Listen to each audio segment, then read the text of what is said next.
بسم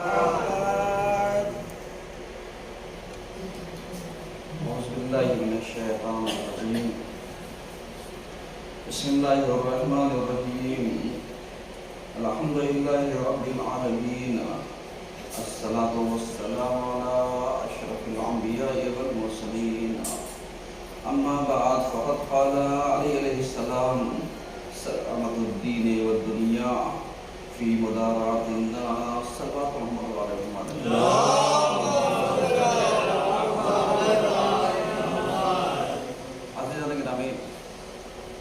آج کے پہلے خطبے میں سلسلہ مباحث کو آگے بڑھاتے ہوئے ہماری گفتگو اس عنوان پر جاری ہے کہ دین اور دنیا کی سلامتی